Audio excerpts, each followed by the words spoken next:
parce que je désirais affronter les faits essentiels de la vie. Apprendre ce qu'elle avait à m'enseigner, et non pas découvrir à l'heure de ma mort que je n'avais pas vécu.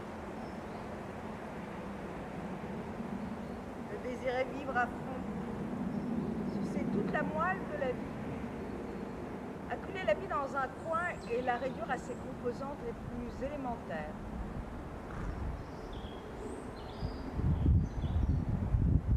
Je voulais la connaître par l'expérience et réussir à en établir un rapport fidèle lors de mon excursion suivante.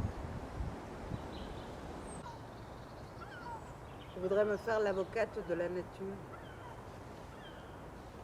de la liberté sauvage et de la vie qu'on y trouve, par contraste avec la culture simplement policée. Je souhaite considérer l'homme comme une partie intégrante de la nature plutôt que comme un membre de la société. De la nature à l'état sauvage proviennent les toniques et les écorces qui fortifient l'humanité. C'est dans cette nature sauvage que réside la sauvegarde du monde. Nos ancêtres étaient des sauvages. Une peau hâlée plus que respectable. Peut-être que la couleur olivâtre est plus saillante que le blanc pour l'homme qui est l'hôte des bois. Le pâle homme blanc. Darwin dit: un homme blanc se baignant à côté d'un Tahitien ressemblait à une plante décolorée par les soins du jardinier, comparé à une belle plante d'un vert sombre qui pousse vigoureusement en plein champ.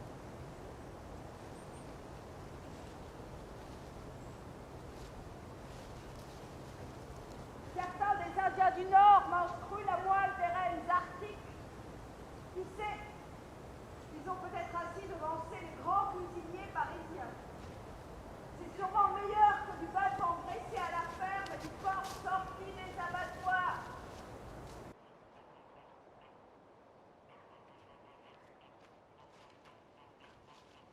La plupart des hommes semblent n'avoir jamais réfléchi à ce qu'est une maison. Et ils endurent toute leur vie une pauvreté aussi réelle qu'inutile, car ils sont convaincus qu'ils doivent en avoir une semblable à celle de leurs voisins. Comme si l'on devait renoncer peu à peu au chapeau en feuilles de palme pour se plaindre que les temps sont durs sous prétexte qu'on ne peut s'offrir une couronne. Si les hommes construisaient leur habitation avec assez de simplicité et d'honnêteté, les facultés poétiques se développeraient universellement. De même que dans tout l'univers, les oiseaux chantent lorsqu'ils se livrent à ce genre d'activité.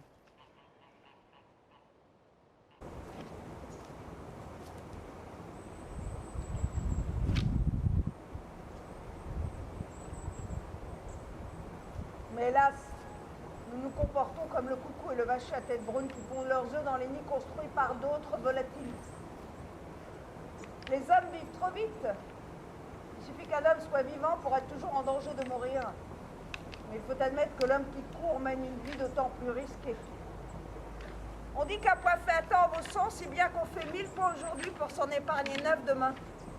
Nous souffrons de la danse de Saint-Guy et sommes incapables de garder nos têtes tranquilles. Quant au travail, nous n'en avons aucun de crucial. Les hommes triment et se trompent. Sous le socle, la meilleure part d'eux-mêmes est vite intégrée à la terre comme compost. C'est une vie stupide, ainsi qu'ils le découvriront quand ils en verront la fin. Sinon avant.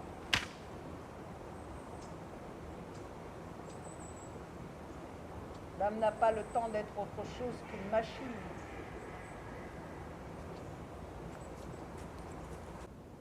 À l'état sauvage, chaque famille possède un abri qui suffit à ses besoins les plus élémentaires.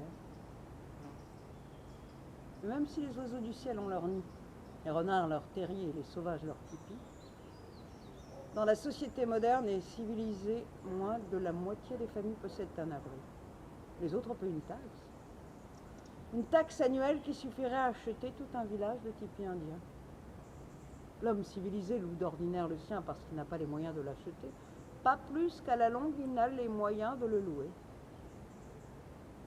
On aurait tort de croire que dans un pays où existent les preuves habituelles de la civilisation, les conditions de vie d'un très grand nombre de ses habitants ne puissent pas être affligeantes.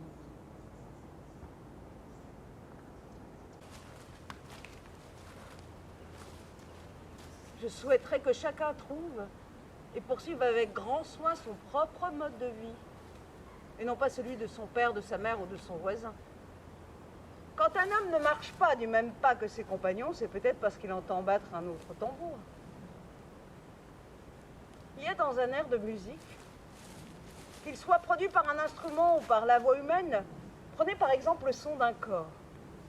Il y a quelque chose dans sa tonalité farouche qui me fait penser au bruit des bêtes sauvages dans leur forêt d'origine. J'aimerais avoir pour amis et voisins des sauvages, et non des êtres apprivoisés. Quand mon sarcloir tintait contre la pierre, le bruit de cet écho se répercutait dans les bois et le ciel. Elle accompagnait mon labeur, qui produisait une récolte instantanée et incomparable.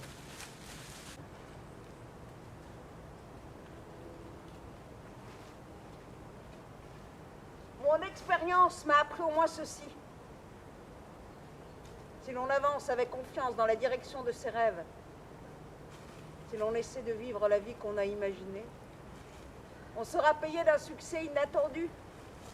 On laissera certaines choses en arrière. Des lois nouvelles, universelles commenceront à régner autour de soi et à l'intérieur de soi. Ou bien les lois anciennes s'élargiront. À mesure que l'on simplifie sa vie, les lois de l'univers sembleront moins complexes. Et la solitude ne sera pas la solitude, ni la faiblesse. Si vous avez bâti des châteaux dans les airs, votre travail n'en sera pas perdu, car c'est là qu'ils doivent être.